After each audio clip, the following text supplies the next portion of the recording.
అన్నదాత సుఖీభవ గురించి ఈరోజైతే మనం పూర్తి ఇన్ఫర్మేషన్ తెలుసుకుందాం. రైతుల ఖాతాల్లో ఎంత డబ్బు జమ అవుతుంది, ఈకేవైసీ చేయాల్సిన రైతులు ఎవరు, రైతుల అర్హుల జాబితా ఎవరు రూపించారు, ఎంత అమౌంట్ పడుతుంది ఒక్కొక్కరికైనా విషయం మనం పూర్తిగా ఇప్పుడు తెలుసుకుందాం.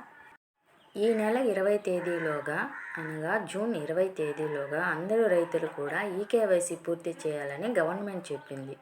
కానీ గ్రామీణ ప్రాంతాల్లో సాంకేతిక ఇబ్బందులు తలెత్తడంతో రైతుల్లో తెలియని ఆందోళన మొదలైంది. ఈ నేపథ్యంలో గవర్నమెంట్ ఒక క్లారిటీ ఇచ్చింది. అందరూ ఈకేవైసీ చేయాల్సిన అవసరం లేదని, కేవలం 1,45,000 మంది మాత్రమే ఈకేవైసీ అవసరమని చెప్పింది. ఈ జాబితాను సంబంధిత గ్రామాల్లోని రైతు సేవా కేంద్రాలకు పంపించినట్లు అధికారులు తెలిపారు. ఎవరెవరు ఇంకా బయోమెట్రిక్ నమోదు చేయలేదో స్పష్టంగా చూపిస్తూ వారికి మాత్రమే ఈ ప్రక్రియ చేయాల్సి ఉందని, దీంతో 97% వరకు ఈకేవైసీ ప్రక్రియ పూర్తి అయినట్లు అధికార వర్గాలు చెప్పాయి. చాలామంది రైతులు కూడా తాము ఈ పథకానికి అర్హులమా కాదా అనే సందేహంతో ఉండడాన్ని దృష్టిలో ఉంచుకొని ప్రభుత్వం చెక్ స్టేటస్ అనే సదుపాయాన్ని అందుబాటులోకి తెచ్చింది. దానికి సంబంధించిన లింక్ అయితే మీకు డిస్క్రిప్షన్లో ఇస్తున్నాను.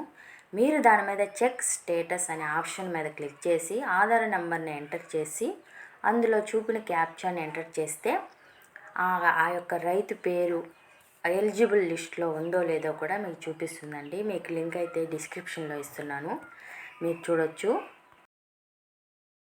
ఇకపోతే ఈ పథకానికి ఎలిజిబుల్ అయిన రైతుల జాబితాను వెబ్ల్యాండ్ డేటా ఆధారంగా తయారు చేశారు. కుటుంబ యూనిట్ని ఆధారంగా తీసుకొని రియల్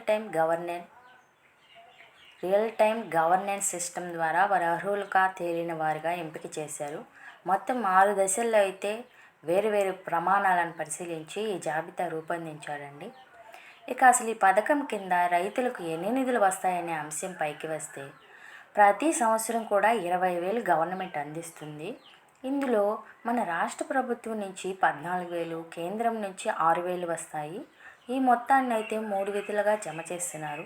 మొదటి విడతలో PM కిసాన్ కింద 2,000, అన్నదాత సుఖీభవ కింద 5,000 కలిపి మొత్తం 7,000 అయితే మీ అకౌంట్లో పట్టడం జరుగుతుంది. ఓకేనండి. ఈ ఏడాది అన్నదాత సుఖీభవ పథకం కింద ఎలిజిబుల్ అయిన ప్రతి ఒక్క రైతుకు కూడా 14,000 రాష్ట్రం నుంచి, 6,000 కేంద్రం నుంచి అందనుండగా, దరఖాస్తు ప్రక్రియ, అర్హత నిర్ధారణ, డేటా ఆధారిత వ్యవస్థ అమలు ఈ కార్యక్రమాన్ని ప్రభుత్వం ముందుకైతే తీసుకెళ్తుంది. అన్నదాత పథకం ప్రారంభ దశలో ప్రభుత్వం ప్రకటించింది జూన్ 20 తేదీలోగా రైతులంతా కూడా తప్పకుండా ఈకేవైసీ పూర్తి చేయాలని. అయితే ఈ ప్రకటన వల్ల బయోమెట్రిక్ వల్ల రైతుల నుంచి నిరసనలు వచ్చాయి. ఇంకా ఈకేవైసీ పూర్తి కాని రైతులకు ఇంకా కూడా గడువు పెంచే అవకాశం ఉందని కూడా గవర్నమెంట్ నుంచి అఫీషియల్ నోటీస్ వచ్చింది.